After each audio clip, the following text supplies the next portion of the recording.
I posted it online on TikTok, and I went to sleep, and I woke up, and I had 100,000 followers from zero. Like, I started at zero, like millions of views on this video, but it doesn't take away from the fact that the internet is brutal. In today's episode, I sit down with Jony Lee, accidental overnight social media icon. She went to sleep on her wedding night and woke up to 100,000 followers overnight. When we boil it down, it's human truths and story structure. I want to say a love-hate relationship with social media, but that is a lie. I hate it most of the time, and yet here we are. Oh, and did I mention she was only 20 years old? Her mother was dying, and she shaved her head bald in solidarity mid-wedding. You have to fundamentally change everything. Your ego, your excuses, all get thrown out the window. Today, she's here to share the roller coaster ride that was her initiation to the world of social media, but also the method to the madness of successfully building a truly authentic brand online. There's so many ways that you can get your brand out there and you can have success in your sales and whatever the hell it is that you want to do. It's not just a nice to have, then it's your fucking obligation to get that out there. This should change my life.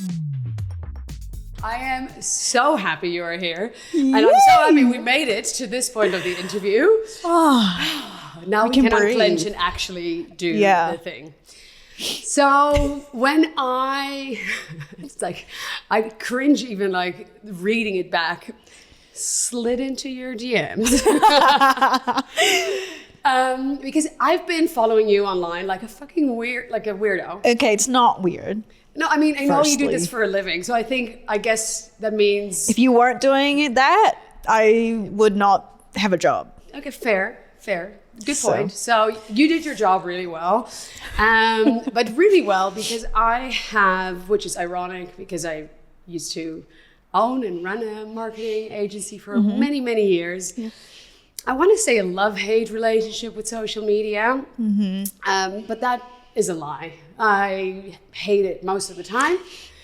Trust me, same. Here we are. Yeah. But I came across your account and you are hilarious. Thank you. Yes. And then I got to know you. No, and then realize you're actually just crazy. Like, perfect. I found my people. But you were hilarious. And actually the, dare I say, only example of a online brand that feels real and authentic, but not in the hype-wordy, being authentic. Let me have some staged vulnerability kind of way. Yeah. I thought I need to speak to this woman. And then I saw online that you were taking coffees with people. And I'm like, here, pick me. Here's me thinking you come into my DMs. I'm like, oh my God, someone's having a coffee with me. I'm freaking out. There's no way. Are you serious? Are you serious? Are you serious? It was hilarious because I remember walking into the office and you saying, oh my God, I can't believe you came for a meeting. And I'm like, oh my God, I can't believe you wanted to have a meeting with me. So here we are. And now we understand why. Yeah. I want to say start at the beginning, but it's not the beginning. But this is when I started to stalk you like that online weirdo. One of the key, like very prominent stories that came up was footage of your wedding, shaved head. Like take us to that moment. Okay. All right. So this was coming up to 5 years ago. And roughly, 5 years ago now. And my mom essentially had been battling cancer for the last 2 years of that time period. And it got to a point where the doctors were no longer doing any treatment on her. And so they're essentially saying, like, this is it. End of life. You're going to hospice care or what's it called? Palliative care. Palliative care, yeah. Right? The day we find out, we're obviously mortified. It's just, it's a crazy experience. And because even if someone has been sick for a long time and you know rationally, the reality of that is just, there's no words. Yeah. And I think for the majority of people, I don't know if this is a bias anecdote, but by the age of 20, you haven't experienced a lot of death. It's not a thing yet. So processing that just like didn't make any sense. But the way to get through it, especially with my family, is through humor. So Lots of dark jokes thrown around, and one of the jokes being to my boyfriend at the time, my mom telling him, hey, so are you gonna marry my daughter before I die? And he's like, joke's on you, man. And I'm laughing. I'm like, okay, obviously, like I'm 20. I'm obviously not getting married. Like, this is a funny joke, whatever. Brush it off. Don't think about it. And that moment in time literally lasted 5 seconds in my brain. Like, it just That was gone. It was like, haha, gone, joke. haha, joke. On to the next thing. Let's cry again because you're dying. This is sad. And he goes home and he goes to his family and he's like, Jony's mom said this thing. What do you think? She asked me to marry her daughter. What do you think? And his parents said, well, we don't see you guys getting married without her. And do you think you're going to marry her? Like, is this it? Because we like their family. They like our family. It's not a crazy idea. And from there, they're like, fuck it. Let's do it. Let's go. So That's insane. I mean, insane. That's coming from a person who got married at 22 without a dying parent voluntarily, which was a different story. Yeah. But I'm like, just also the speed, obviously, with which things then had to progress. Yeah, no. So the day that we found out she was no longer getting any treatment, he proposed to me a week later.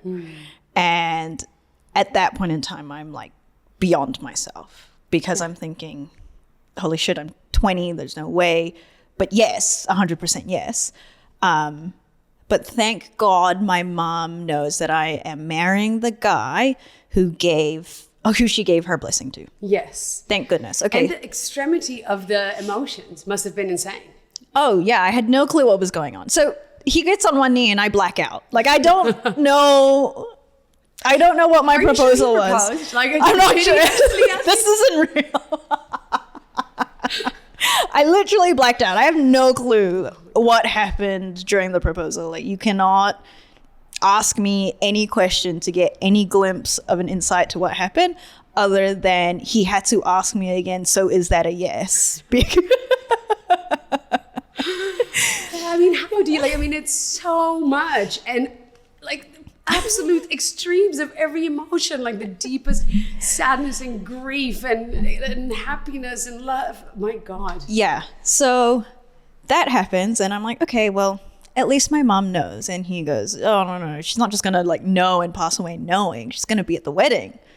I'm like, what do you mean she's going to be at the wedding? And then he says, yeah, so we picked out a date and it's exactly 1 month from today.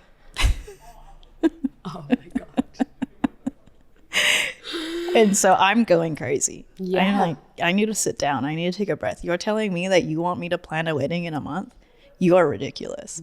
But fuck it. Let's do it anyway. Let's fucking do it. Like, if we're all in, we're all in. Let's go, baby. I'm Okay. ready to go on. And it was a really beautiful time because my mom still had the energy to help us plan it and put it together. And, you know, all of that bonding of planning a wedding day with your daughter and your mother, like, it was still awesome. So she had the energy to do all of that.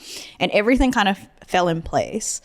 And if we rewind before she got put into palliative care, she was supposed to do another round of chemo. Yeah. And during that time, she said, I'm really scared of losing my hair. I don't like it. It's an identity piece. It really is. You actually have a lot of emotion tied to your hair. You don't realize it until you're about to lose it. Yeah, and I think especially as women, like there is this idea of it being part of our femininity as well, how we are perceived, and then in a Exactly. Yeah. So she was explaining that to me and I said, look, you don't have to do it alone. We'll do it together.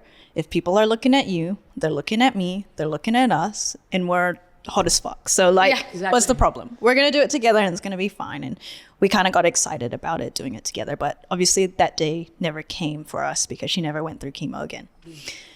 But I told Alistair, I had prepped myself. Like, it takes a lot of like mental preparation to decide you're going to shave your head like bald. Yeah. And I told Alistair, okay, I've already done all the mental hurdles of what it's going to be like. So I'd still like to do it, but why don't we just use it as a way to give back to the community that helped my mom? So make it a charity event or whatever. And then that will, you know, Yeah. It serves two purposes. Exactly. And it will kind of live on and Yeah. create a ripple effect of Exactly. love. And so he's like, okay, come back to wedding planning. He's like, oh, have you thought about when you're going to shave your head? I'm like, I'll think about it after the wedding. I'll think about it, everything. Like, that is just like not my concern right now. Yeah. I'll do it another day. It's fine. Shaving my head can come at any day. And he's like, okay, well, have you ever thought of doing it on our wedding day? And I'll do it with you. I feel like this is just like when you think there's no next level to this story, there's a next level to the story. Yeah. And my instant reaction is, hell yeah. Yeah. Like, there's no question about it. It just, I don't know, it just made sense to us. We were like, okay, Well, screw it it. makes sense because this whole wedding, or at least not the whole wedding, let me not make your whole marriage and relationship about this, but the timing of the wedding, the way it was organized, was about having these moments and experiences together. And unfortunately, there's not that many options. I mean, it's like we're already going through the craziest time of our life at that moment in time. Like, nothing else is going to make it any worse or better or anything. Like, it just is going to be what it is. And so, fuck it, let's do it. So we told no one. Yeah. No one knew that this was happening. Like, Your mom? no one, like, absolutely no one knew. We're like, we'll just make it a surprise. Let's just see what happens. And so we get to the wedding day, and it's the best day of my life. I will choose that day to be the day that I get to repeat, if ever I get to repeat a day. Like, Yeah. My God. without fail. That's Groundhog Day in the best possible. Yeah, I will choose that day time and time again to repeat. My mom had the energy to walk me down the aisle. We had all of our loved ones there. Like, we just made it out of COVID. And so it was kind of one of the first gatherings that people were actually having again. Oh, yes. Just beyond words. Like, the energy was high. It was amazing. Best day of my life.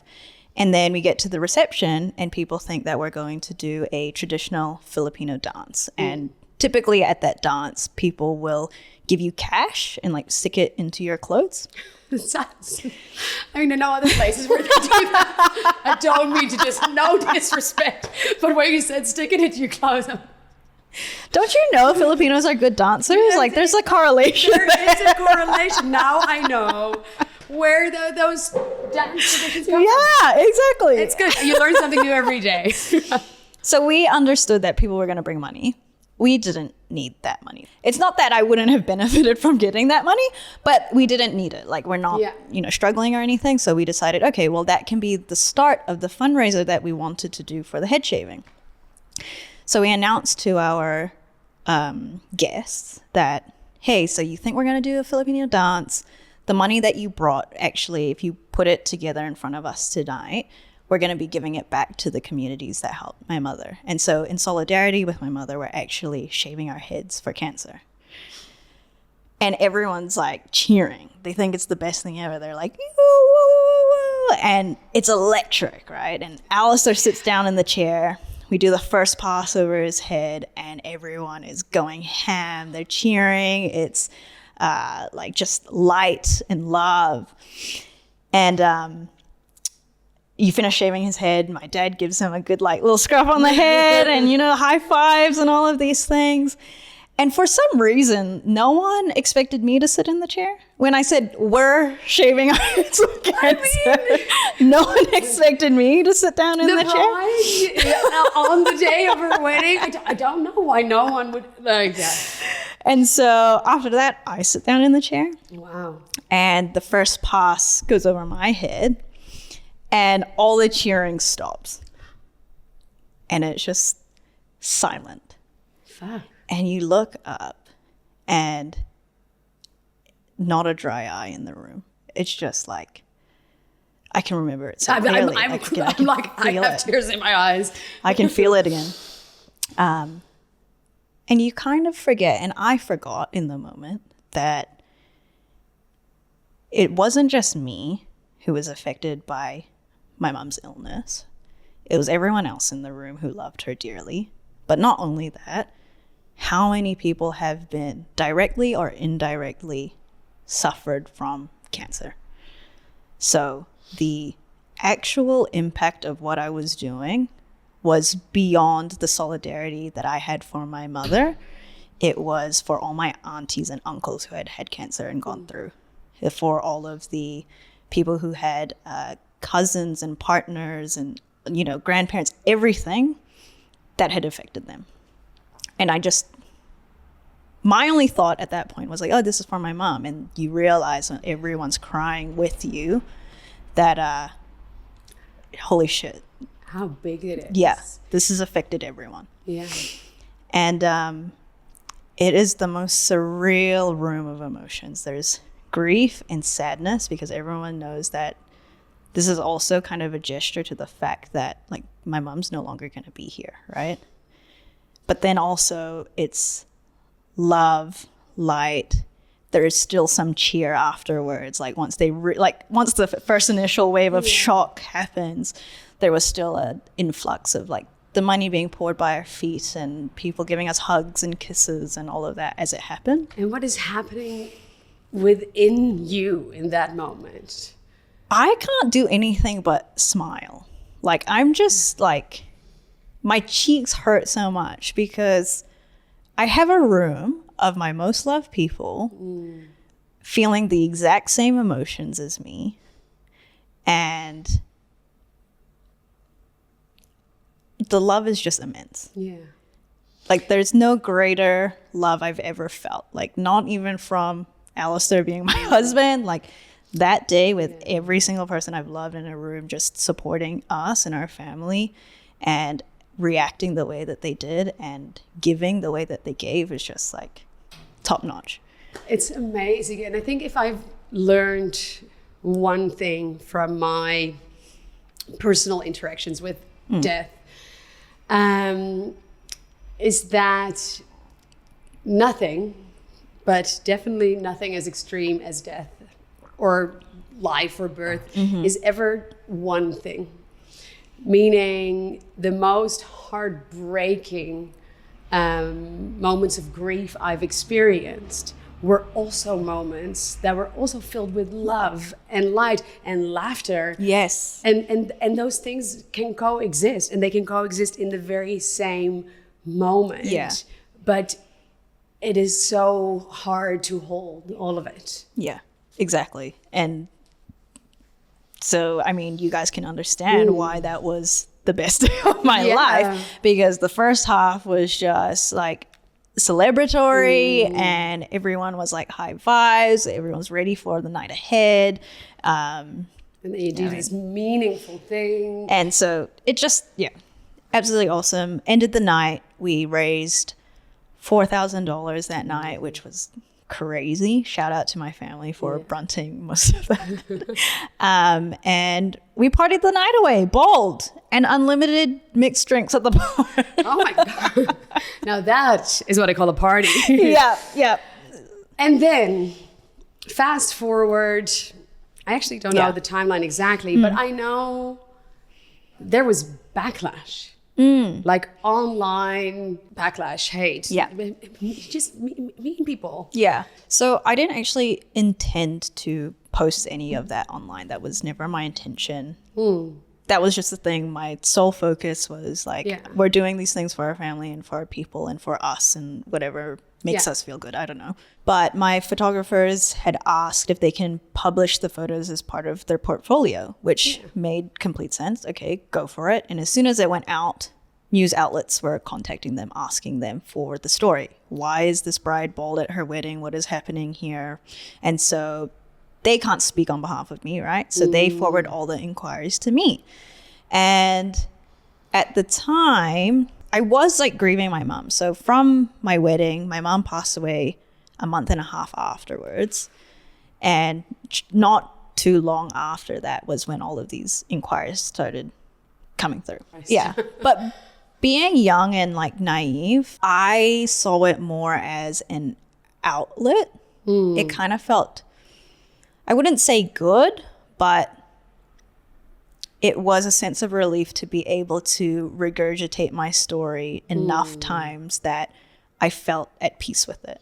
And I guess, I don't know if this feels true to you, but from what you explained, your vision with it was to start this, like to create this ripple effect of support for that community. So I can imagine that you also thought, great, this is going to create more attention for the cause that I'm championing. Exactly. So that's what I also thought was like, okay, this is going to be for good and people are going to see it and, you know, they may feel supported. And even if it inspires one person, that is more than I would have ever imagined. So let's do it. So I got this sense of relief from telling my story. And then time went on. And then finally, all the stories came out from the woodworks. They were doing all of their stuff as news outlets do. And all of the posts came out. And no news outlet ever wrote about it in a bad light. No news outlet ever did that. Like, I'm lucky in the sense that, you know, it would also take a lot of creativity to turn something like that into a bad story. But you know the reality of news, right? And so I'm kind of lucky in the sense that it was said the way it was. But it doesn't take away from the fact that the internet is the internet and the internet is brutal. Yeah. And so reading the discourse on it was still awesome. There was still a lot of people who said, thank you so much for sharing this. How do I get in contact with you? This made me feel so much better. And people shared their stories of grief in these forums. But the other half of it was, this is the most attention-seeking thing I've seen. Why would you post this on social media? This is just clout chasing. If I was her mother, I would be mortified. Oh my God. What are cancer patients going to do with shaved hair? This is useless. Listen, we know this exists, and I actually, this is an avenue I want to go down. But how empty or angry or what needs to be the reality in your world that even if you think those thoughts, which is really I'm really sorry if that who hurt you, but that you then feel, let me go out of my way to this person I don't know, exactly, to tell her that her dead mother would be ashamed of her. Yeah. It's disgusting. So it was brutal. Lucky enough, my family and my friends are the most supportive people ever. And before I even could get to that comment, finish reading that comment, I had family and friends replying back, just going just as ham back to them. So it didn't feel as hard because I knew that there were people in my corner. But it was hard knowing that I felt like parts of my story wasn't being told or people didn't understand it, which makes sense because how do you expect to get a whole story out from one little article or whatnot? So I was like, okay, whatever, I'm gonna take this into my own hands, and if I want the discourse to kind of go back and forth with people so that people can ask more, I'll post it on my account. And then kind of take charge of the narrative again. Yeah. And if only 5 people comment on this and ask for the story, that's enough for me to feel closure that I could tell my side. So I posted it online on TikTok and I went to sleep and I woke up and I had 100,000 followers. From zero. I started at 0 and I woke up to 100,000 followers and millions of views on this video. And thankfully, the commentary on that was mostly positive. I'm going to say 98% positive. Wow. And that's, ladies and ladies, how you become a social media influencer. Oh my God, but I'd love to circle back to, call it the irony, call it, I don't know, the sense of humor in being called an attention seeker, which is the name of the agency that I work for, and B, seeing how little snippets of a story can be taken out of context and how cruel the interwebs can be. Yet choosing that as a career from there on? I think that stuff doesn't bother me or hurt me as much as I'm going to say the average person, because I love to tell stories regardless. Right. If the other side is someone arguing with me, I'm still really happy to tell a story, happy to evoke emotion. Most of the time I want to evoke positive emotion, but if you're coming at me with negative emotion, it's fine. I loved yapping my mouth off anyway. So like, good me. And like outside of storytelling audibly and like telling people stories this way, visually and every other way that you could written, I've always loved it. Yeah. So when this happened, it made sense. Yeah. Right. And then also there's a part of me where I had to do social media because I didn't graduate any degree, and I was like crossing my fingers I would get into a career path that didn't require me to study anything. I'm $30,000 in debt with no degree because I dropped out of every single course. And I had to make it work essentially. I was like, this is my way out. Like, yeah, and you enjoyed it. And I enjoy it as well. So like everything kind of added up and it made sense. And I wanted to do social media before all of this kind of unraveled. I just didn't know how to get there or what to do with it. And this was essentially, I always say, it's like my mom's final gift to me. She was like, you were trying to do it and you were failing so miserably. Like, well, and also like, first of all, I haven't had the pleasure of knowing your mother, but I doubt she would have said, you want to do this, but you're failing so miserably. But I mean, like also looking at the series of events, you know, things weren't exactly stacked in your favor to then very actively start building a career. So that's a beautiful way to view it. So how has that experience of the internet taking a fraction of a story, which often is social media, is just a little bit, and turning it into its own thing, how has that informed your own strategy / ethics maybe around how you use social media? That's an interesting question. You troll less? No. I've never been a troll. No. I don't think the average person is a troll. I don't know. I don't think the majority of the world is a troll. No. I don't think I've ever met an online troll. You never know. Okay, to be fair, I'd never know. But it means that I have a lot more freedom in terms of what I post. Some people think that it restricts your freedom. For me, it allows me to have more freedom, because if I know internally that no matter what I post, no matter the intention, no matter what, even if I was like fully intended it to be something that inspired people or made people feel good or whatever, someone can interpret it a different way. It means that I will post whatever I want and it still will get misconstrued. Yeah, so therefore, I can continue to post whatever the hell it is I want. Well, and it says more about them than it does about you. Yeah. And I guess you kind of, you know, started off with the most difficult scenario imaginable, and something so private, so pure, so deeply meaningful to you being taken out of context, that, okay, if your post about, I don't know, the foods you dislike is being taken out of context, you're left out. Okay. Yeah. I mean, it got to a point where I was like talking about like my husband pissing on me in the shower, and the comments were just like, no one could waterboard this information out of me. Like, why would you ever post this on the internet? Well, they haven't met your husband, apparently. But the thing is, like, outside of those comments of people trolling me in there, it's people being like, well, that's what a real relationship is. Like, don't tell me you didn't hop into a shower with your partner and then piss in the shower. Like, you know. We've all done it. Don't lie. Like, come on. So that's the awesome part of it. And that's the part that I'll always focus on, is the people that are like, I love the story. This is great. Thank you for sharing this.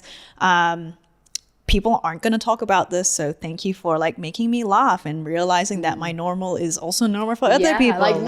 Exactly. Like, really, I mean, this is what I try to do with this podcast and with anything actually Powerhouse Alliance Diaries related, is like cut the crap. Like cut the bullshit story that we keep portraying of like hashtag I woke up like this. Because it's so important to be seen, like you said with the story, to be heard, to be seen.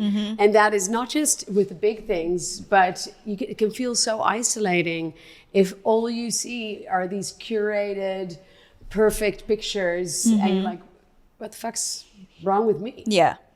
But how do you balance that? Because I find it incredible how you do that, because that's how I was social media fangirling on you. And that's literally, for me, the biggest dichotomy ever. Because I find you either get these curated storylines or strategic authenticity or vulnerability, which I say, you know, with a bit of a judgy cunt tone to it, but also fair, because there is that line, like what is private, what is not. You became, you know, you had 100,000 followers overnight. Your husband became an Insta boyfriend overnight, husband. How, like, finding that balance, is there a balance? Is anything off bounds? Let's find out. Okay.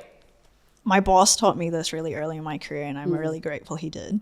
And it's speak from a scar and not a wound. Ooh, I love that. Yeah. So when you speak from a scar, it's healed over. You can touch it, you can prod it, you can, you know, like even try to rip it open and it won't budge. It's fully healed over. There's nothing that can hurt you. So when you're telling your stories and whatnot, make sure that if people are going to touch and prod it, it's not going to hurt you. But if you speak from a wound, and even if it's like starting to close up or whatever, people can comment on it. People can, you know, do whatever. And you can even bring up emotions that you didn't know still existed or whatever. And it leaves you in a vulnerable state in which you don't actually know what you're saying anymore, what the purpose of it is. It's all reactive. And so you could argue that all of my content is curated. You could argue that I'm only showing you the best parts of my life. And that's because those are the parts that I've actually fully embraced. I don't owe it to anyone to show them my wounds. No. Like, I don't owe anyone. And if people want to know, they can message me. Or they can ask me in person or whatever it is. Like, I'm an open book. What kind of fetish is that? Like, please tell me why you're hurting and the trauma that is tell me like your trauma. Like, right? Please, right? It's an interesting kink, but right. know. So like, it's once you kind of figure that out, and also there's no amount of posting that you can do which will ever show anyone anything about you. I could post, I don't know, 20 videos in a day, you'd still know nothing about me. Yeah. And I have power knowing that. Yeah. And at the same time, we were talking about manipulation. It's not manipulation, but convincing people, because storytelling, we were talking about sales, and we will circle back to that as well. But storytelling in whatever way, shape or form is also, is that same thing, is you're showing parts of yourself, and you can post 20 times a day and people will know nothing about you, but somehow people feel like they do. So there is that kind of dichotomy. Do you get like approached with, now that you have, you know, you're like a... Okay. I'm not even gonna end that sentence. People say like celebrity or whatever, and I'm not so far from it. God, like, it's just I not wanted you to sign my butt cheek though. Oh, I will. Okay, thanks. Can we do it with a tattoo gun? Yes. And then I'm gonna snap a photo of it and then put it on LinkedIn. We're gonna hashtag broke up like this. What was the question? The parasocial relationship. Yes. That people feel like they know me. if you're going into this industry and you're not expecting that, like, you're a little bit delusional. Yeah. Right? You're delusional to not think that people are going to have their views of you and then like treat you a certain way. Now, I'm really lucky that I've never had bad experiences with the people that feel like they have a parasocial relationship with me. Yes, occasionally, like, people will stop me on the street or whatnot. It's not crazy. It's, if anything, it's awesome. Yeah. Like, I'm happy that, it's so close to 100%. 100% of my interactions with people on the street are positive, and they have such kind things to say. And they love the story and the journey that I'm on. I love that. And I think, you know, I'm reminded of being in a restaurant here in Auckland and seeing someone I knew from home, from Amsterdam, right? And I was like kind of, they walked past and they just walked past me. And I was like, wow, okay. Yeah. It's not that often that you run into someone, you know, from home across the road, 18,000 kilometers away. Realized I did not know her. She was just a celebrity and I just recognized her, but in the context of being here. So I can also imagine you'll have people, you have the people coming up to you, and then you'll have people who are like, and they feel they know you because they follow you online. But yes, it does happen, and it is funny, and like, I hate talking about it sometimes because. Sorry. No. We will talk. Sorry. We will talk as much as you want about it. I hate talking about it because it makes me feel like when I speak about it, it's like I'm like in a higher position because like someone's like stopped me, and I really hate that because like I'm human. Like I'm human, and I'm so happy to talk to you. Like, and you pee in the shower with your. You know, like anyway. It's funny because some of the people, they'll go up to me and they'll just yell my name. They're like, Jony. And then they'll tell me something out of context that I have no clue like what they're talking about. And they've just like forgotten the fact that I don't know them. Yes. I get that. I can relate. And I'm like, yes, girl, 100%. But you need to give me a few steps back. What is happening? I'm sure he was an asshole. I'm sure I would have told you so beforehand. But I don't know you. Just give me a bit more context. They're like, I'm so sorry. Just like feels like I know you. And I'm like, that is awesome.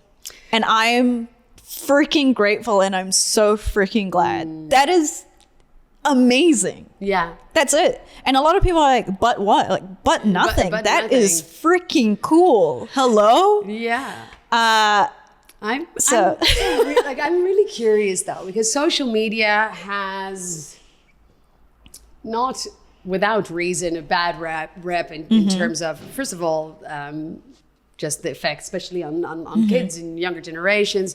But in the best scenario about it all being surface level, kind of like top level fluff, right?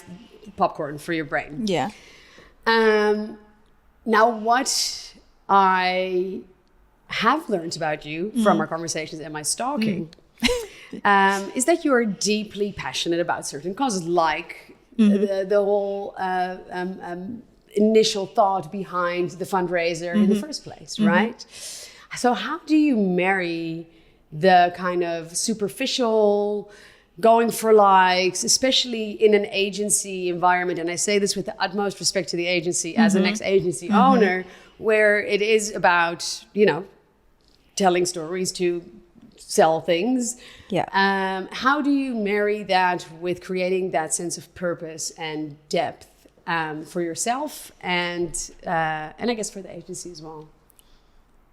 It's not that hard because one can't live without the other. So you can't get the high viewership and the high metrics if you don't have the fundamental human truth behind the video correct.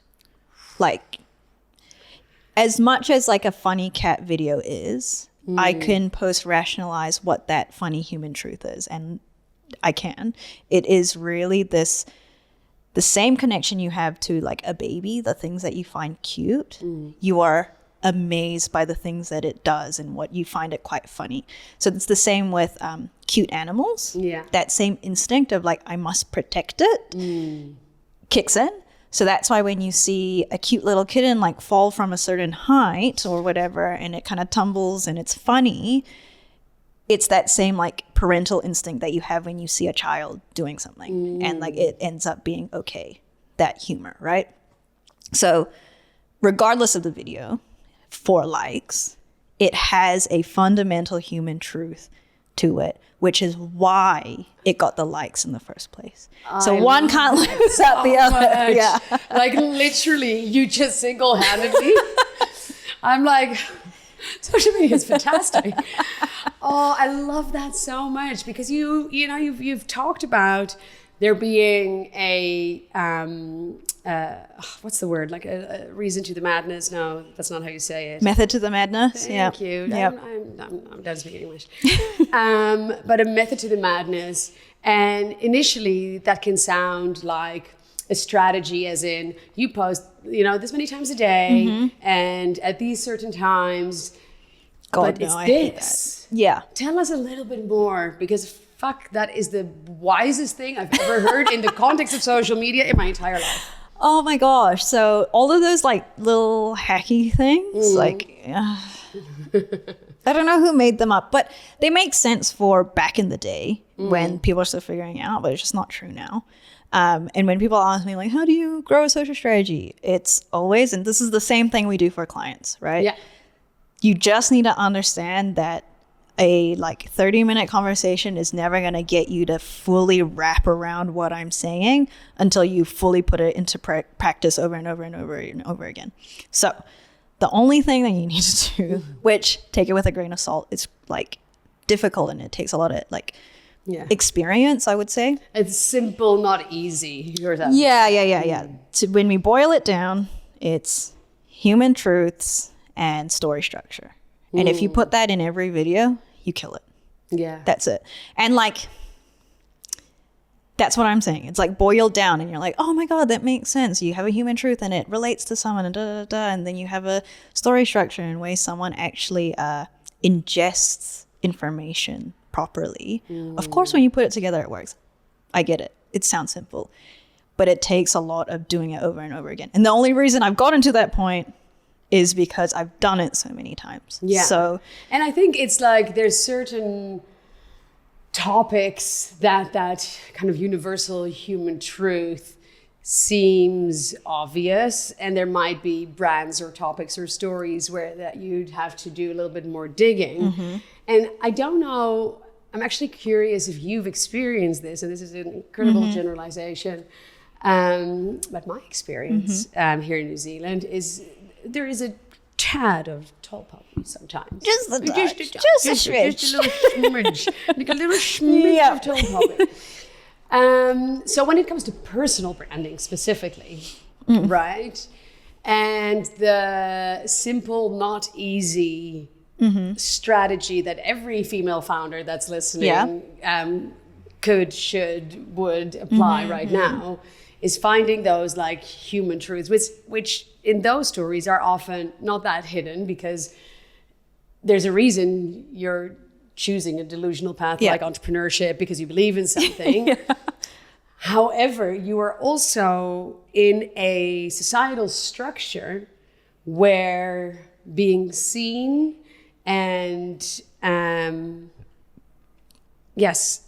self-proclaimed a decent human, not even like amazing, but just all of it, is not very common. Maybe even like punished is not the right word, but definitely not something that is celebrated here. Honestly, I'm just not doing it for the people who are trying to tear me down anyway. Do you know? Yeah, but I understand you got there the hard way, right? You got there by just being thrown in the deep end, and also possibly just part of who you are. Yeah.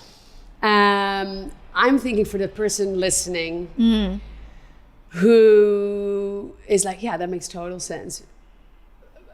But secretly, people are going to judge me. People are going to judge me. Is there any tips you can give them? I was thinking about this as part of your little questionnaire thing, and it's like, what would you give to like, what's the one liner you'd give to like a woman who's kind of in the shit right now? Right.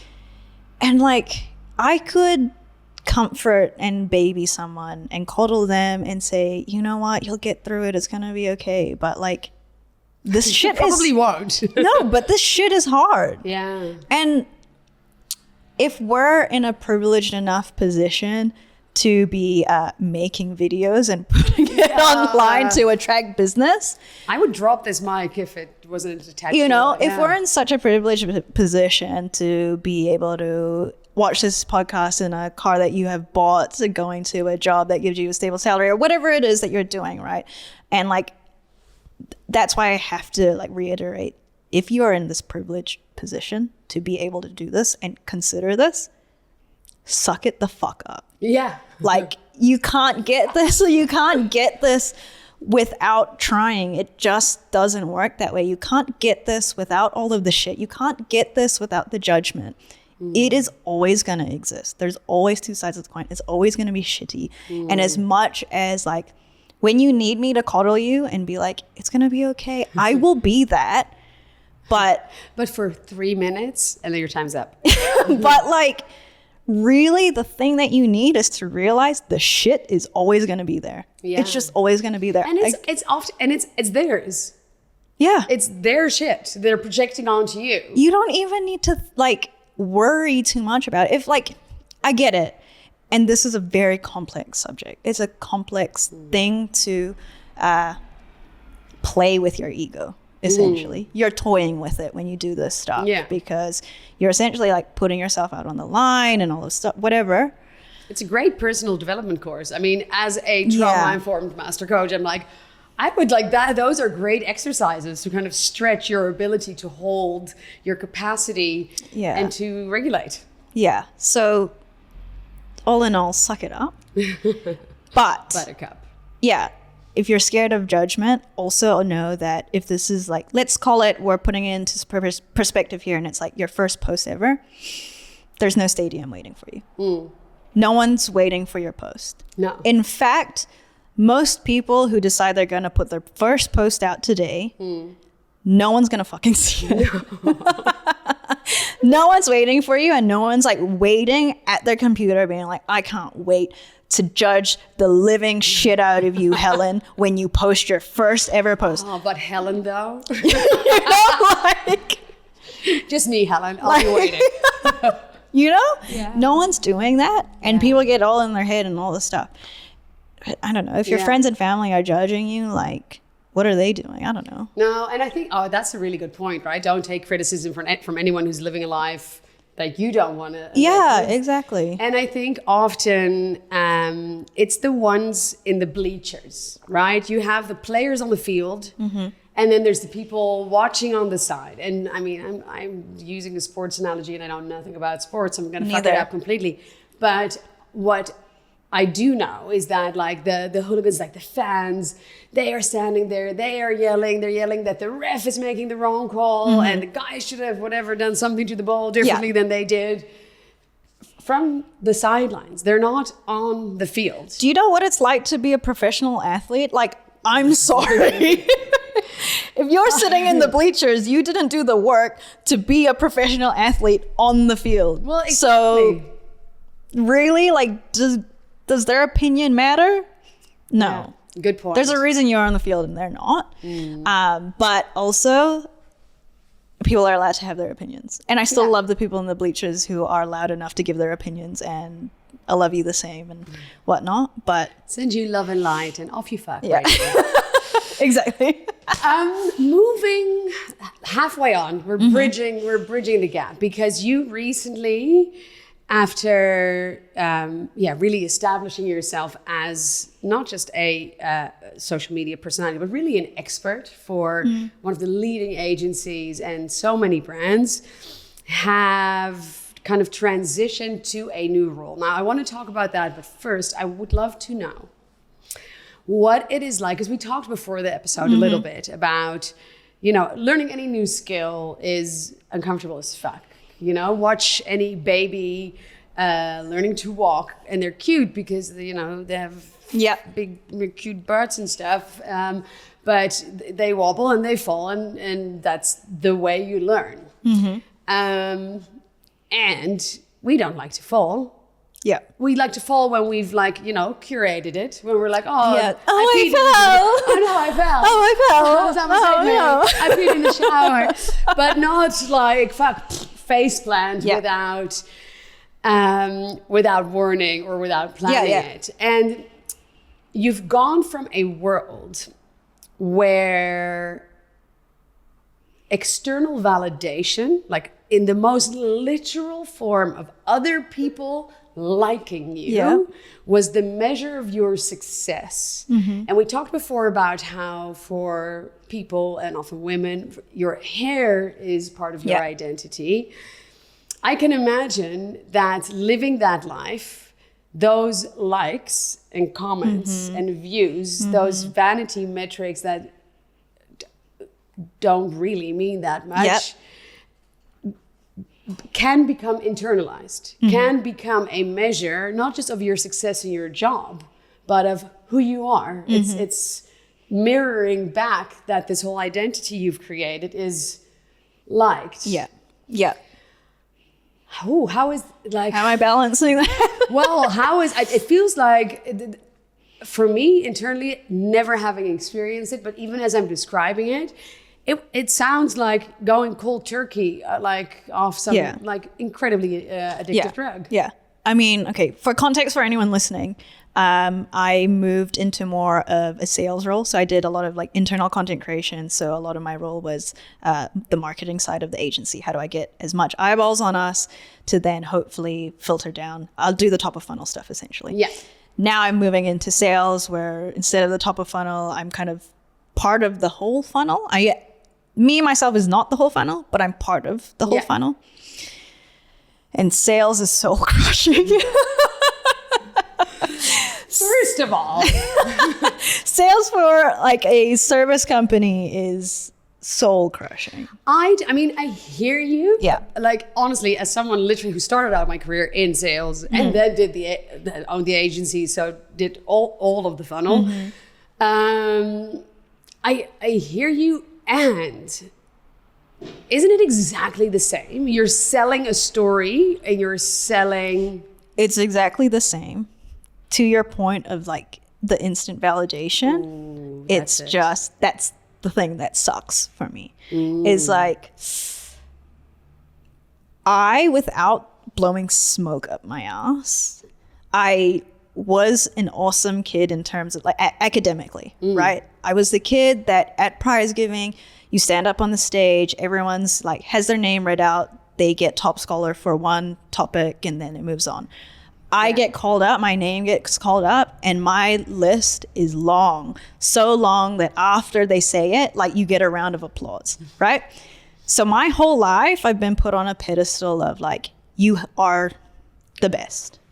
And you have to be the best. And when I dropped out of high school, like it was soul crushing for me. I always told myself I didn't like high school because it was nothing that I was interested in. That is part of it, but also I wanted to drop out of high school because I got to a point where I wasn't doing well enough that I didn't feel good enough to even go anymore. Oh, I feel that. So I dropped out to not face the fact that I wasn't the best anymore. Wow. That's how bad it was. Yeah, no, but you're like, it is a real thing. I had a conversation with my son, I think a couple of years ago. And my son, his academic career, I mean, I think at the time he was 15 or something, 16. Also like that. He's very bright. He's an idiot in many other things. He's very bright, always like even without trying.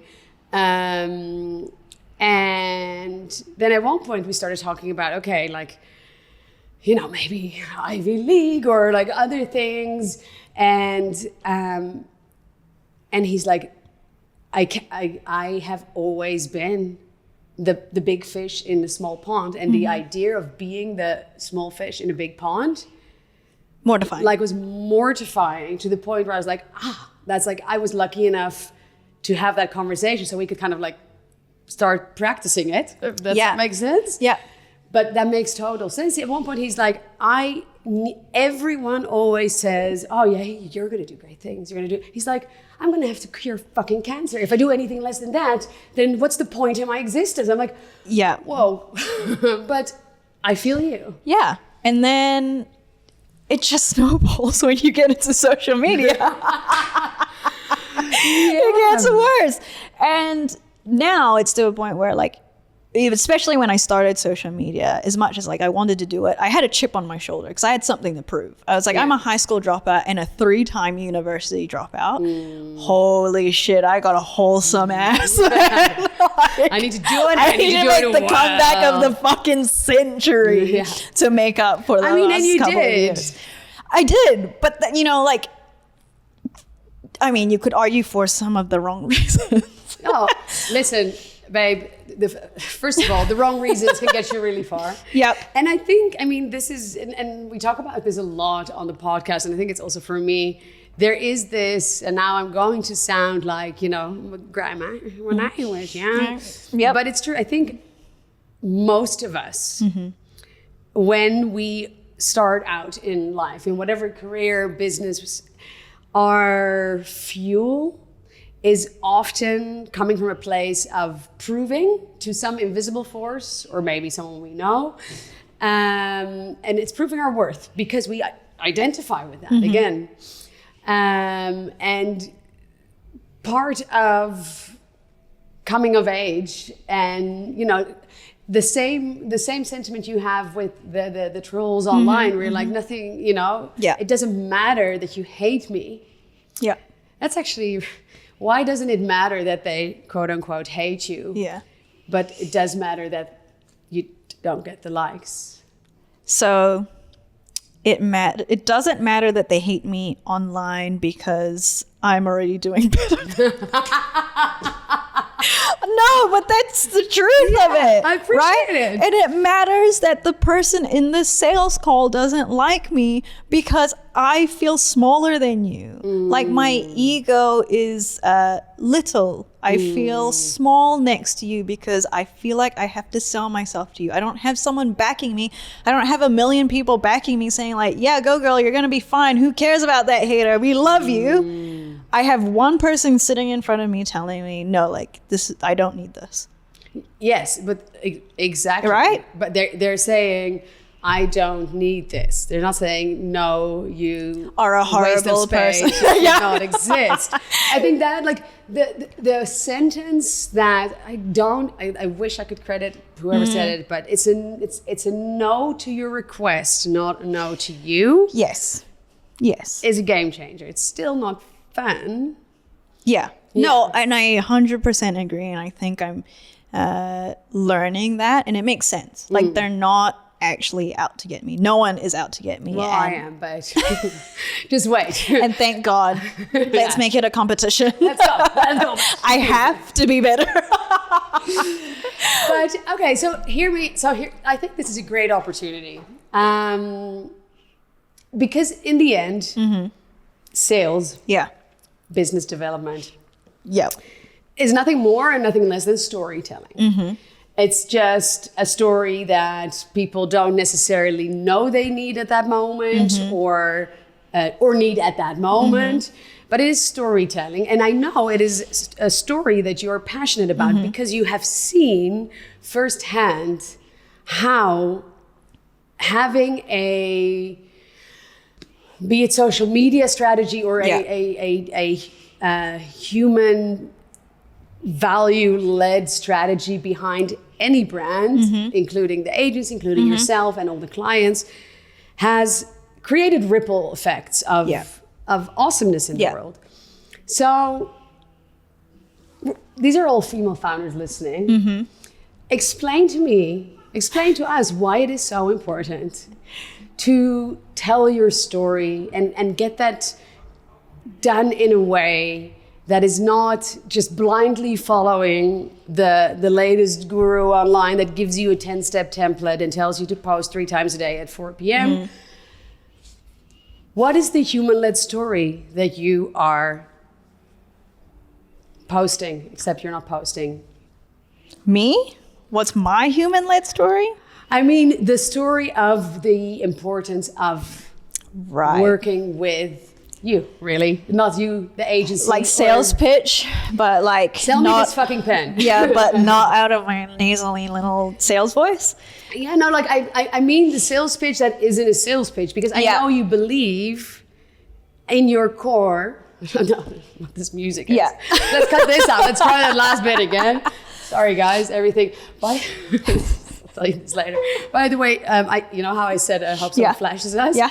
There was a bunch of guys that walked past, and then one came back and like, but you were in the middle of the story about your mom, and I'm like, okay. Anyway, side note.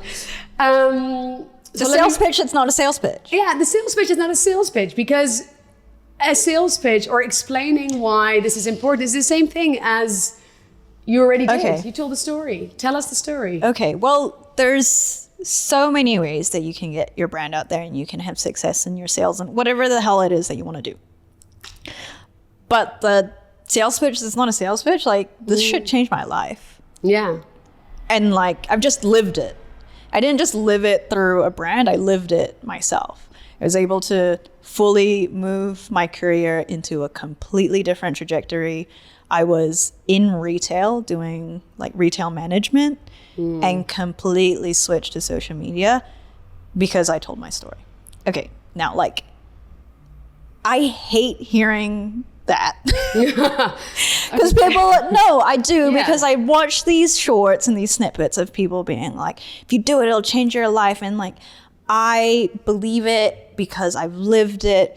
But it never comes across right because the person on the other side has their laundry list of why it could never be them. And I get it.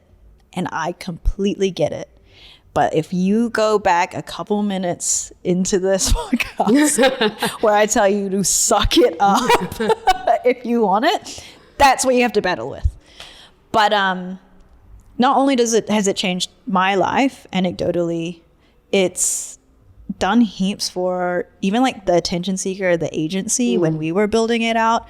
When they started, when Attention Seeker was built by Stan, it was a personal branding agency for B2B professional services. Solopreneur kind of vibes, entrepreneurs, all of that stuff. And they were making LinkedIn posts, right? First of all, I'm 41. Don't say LinkedIn with that level of disdain. Like, I have to because the people are going to be like, yeah, LinkedIn. I fucking love LinkedIn. I love LinkedIn. I love LinkedIn. LinkedIn is the shit. I'm so not cool. I'm like, LinkedIn is the shit. Don't be mean to my LinkedIn. The Gen Zs are going to take over LinkedIn and you better be petrified. I'm petrified. I'm scared. It's okay. I'm moving to Substack. It's fine. But they were a LinkedIn company, right? And they actually hired me on as a videographer to take my short form video skills from TikTok and bring it into essentially a LinkedIn platform. So get these people who are building their personal brands, make them into video content and then attract people that way. But alongside trying to do that, Stan was like, why don't you just post on our socials as well and see what happens, see what sticks. And through that process, we were trying to put out 10 pieces of content a day on the TikTok alone. I learned so much and whatever. It was crazy. 10 TikToks, like, I have to say this because people were like, what the hell do you mean 10 TikToks? He needed 10 TikToks not because he just needed 10. It's because you fundamentally change the way that you think about doing something. So if he had said, I need you to post one a day, cruisy. Yeah. You know, some people still would feel pressure 100%. If you haven't done it before, that's fine. Cool. Yeah. It is still a tough job to do if you've never done it. One a day. I couldn't even do one a day. Right. But to do 10, you have to fundamentally change everything. You know, like such a good bridge to what I haven't right? said. I love this so much. Systematically, and not just the system, but your ego and the things that hold you back, your excuses, all get thrown out the window. And data-wise, like you're throwing spaghetti at the wall and seeing what sticks. But when you throw 10 bowls of spaghetti at the wall every day, a lot more sticks. And you can tweak. Yeah. Where am I going with this? Oh, so doing that, learn a bunch, grew exponentially rather fast. And what that enabled the attention seeker to do was actually have enough attention for people to appreciate us for short form video, our TikTok page, that people wanted us to do what we were doing on our TikTok for them. Yeah. And so what once was a solely personal branding agency is now known as an organic social agency. So we still do personal branding. It's still a huge part of what we do. But now our services have increased and we're known for something almost completely different. And as you do it for yourself and for the agency and for the clients, again, that pile of data of what works, what doesn't work, keeps growing. And I think you said it really beautifully in a slightly different context. But if there's only one person out there, right, that's positively affected by that post, that story, your product. And as a founder, as an entrepreneur, you believe that something you do, there's a reason, because otherwise why the fuck would you be crazy enough to take all that risk and work these crazy hours? So someone once said to me, if you believe that your product, your service, your personal brand has the potential to positively impact even one out of the 8 billion people walking this earth, then it's not just a nice to have, then it's your fucking obligation to get that out there. And I think that is why getting help sometimes in how to structure that in a way that actually works is so important, because it's bigger than yourself as a founder. It's actually about the people you're trying to help. Yeah, because success is infinite. It's true. I mean, you're told failure is also infinite, but like this whole New Zealand thing as well, like tall poppy stuff, it's because they lack to believe that the success is infinite and that it has a cap. Yeah, so that's fine. If you're successful, I cannot be. Started, girl. Right? Or vice versa. Everything I do is about breaking that mold, about collaborating, linking arms. Like, I don't understand that way of thinking. But it's inbuilt, because you go to school, there is a top student or there's a top person for that specific subject. They get the accolades for rewarded for the attention, all that stuff. Yeah. You have no other way of not, thinking that. Yeah, you have to elbow your way. Yeah, so therefore success is finite because it will only be awarded to the best person. Exactly. Right? What does that even mean? I know my tendency to just keep on rambling. So I'm going to take a little segue to the extremity of the 10 posts a day challenge, because I feel like that informed a lot of the way you, or with maybe it's the whole agency or you and Stan work. Like what I have seen, there are some crazy bets, and a lot of the success from what I can see from the outside comes from I bet you can't. Yeah. Or I want this. Let me, what do you want in return? Give me one or two of the craziest, extreme stories. And then I've got one for you before we wrap it up. Okay. So if you watch our content, there's only one. There's two that I can think of. The first one is, I bet that if I get to a certain amount of followers, my boss has to get a matching tattoo with me. And my boss is a, mid 30-year-old man, completely different demographic. If we got matching tattoos, it's just beyond, it's weird. It's weird. I'm starting to rethink my challenge. I have the tattoo.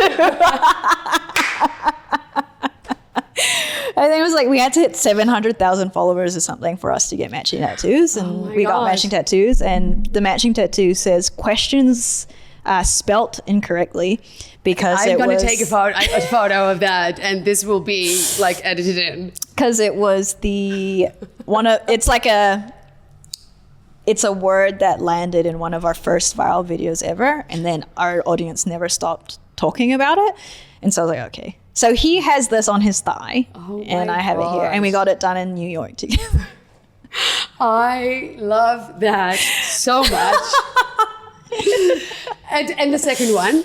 Oh, and the second one, this is outrageous. It wasn't really like a bet of some sort. Like we kind of understood like the power dynamic works in terms of virality, that human truth layer of the human truth that is always occurs in the attention seeker content is power dynamics, is hierarchy. So people think that it's boss versus employee. That's the human truth. That's not the human truth, because not everyone is a boss and an employee. Or even like works in an office or has ever worked in an office. But the human truth is hierarchy. And you know that from child and mother, teacher and student, sibling, eldest sibling, youngest sibling. Yeah. You understand that dynamic. So you understand what it means to be an underdog. Yeah. That is the dynamic we always play. Anyway, that being said, we spent a whole weekend trying to ideate a strategy, and we went really honed in on the fact that we wanted to increase followership. And that was the strategy. That was the goal of the strategy. Yeah. So we understand that 1, it has to have the power dynamic. 2, it has to increase followership. And then 3, we both decided it has to take less than 10 minutes to film a day.